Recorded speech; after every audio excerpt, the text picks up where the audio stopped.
emotional intelligence.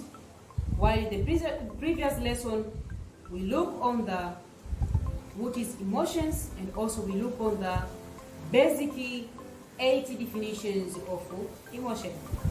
In this session, we are going to look on the importance of emotional environment that supports learning, and also we look on the building collaboration and interaction relationship to our students, and also we look the children learning what they live, and how we can help our children, how we can help our students to cope with their emotion.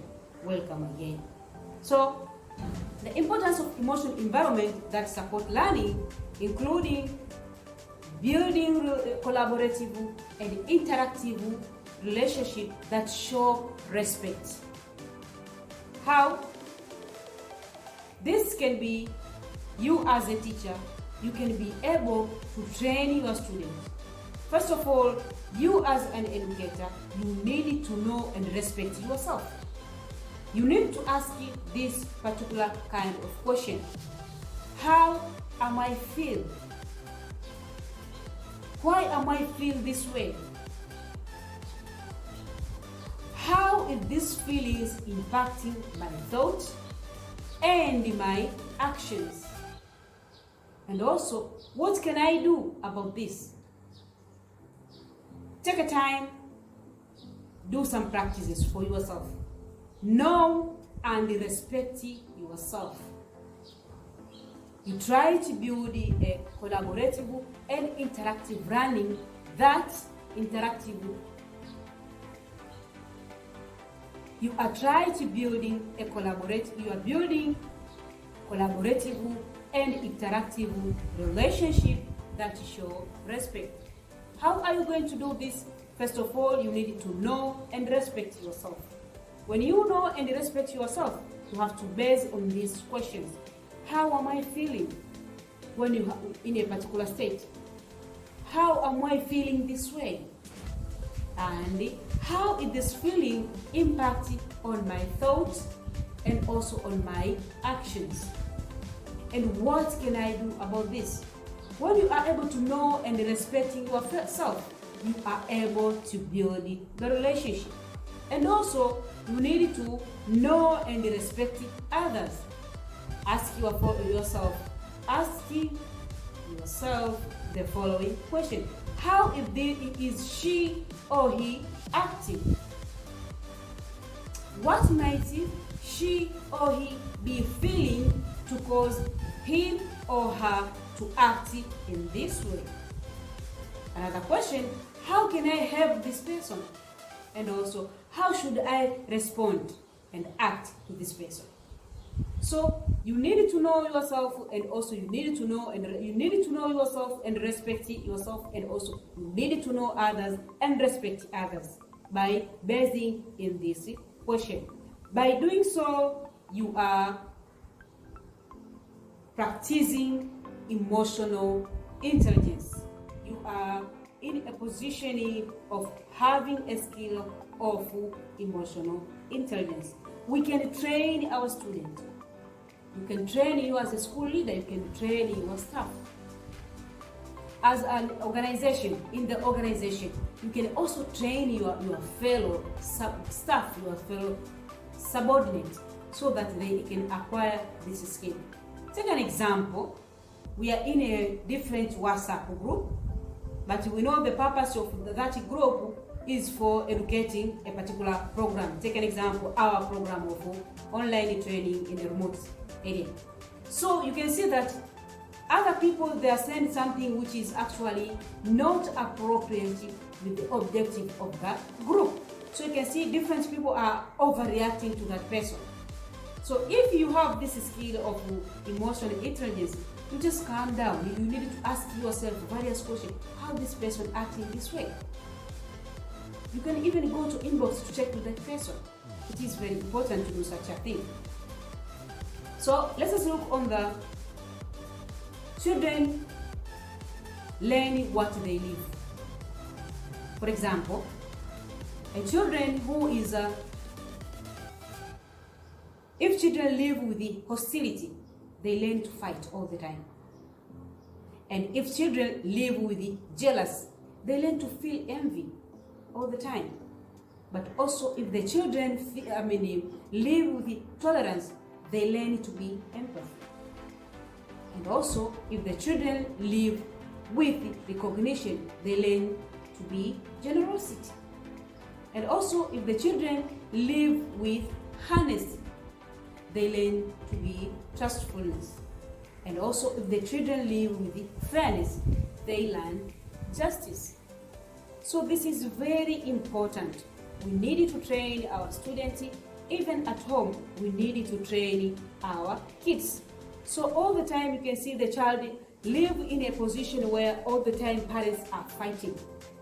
So she or he develop a particular kind of behavior, and that behavior affects him.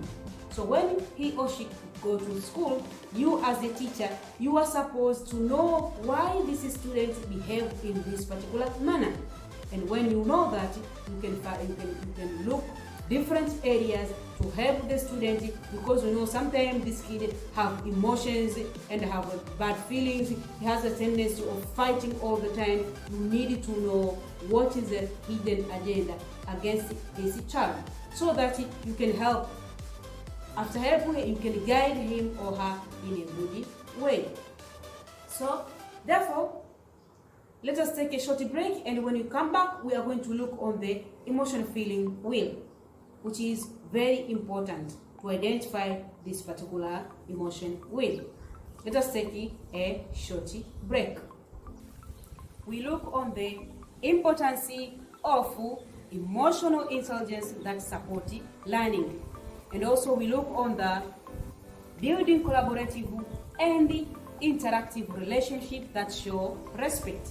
Not only that, we will look on the children learning what they live. And in this session, we are going to look on the emotional feeling wheel, and also we can look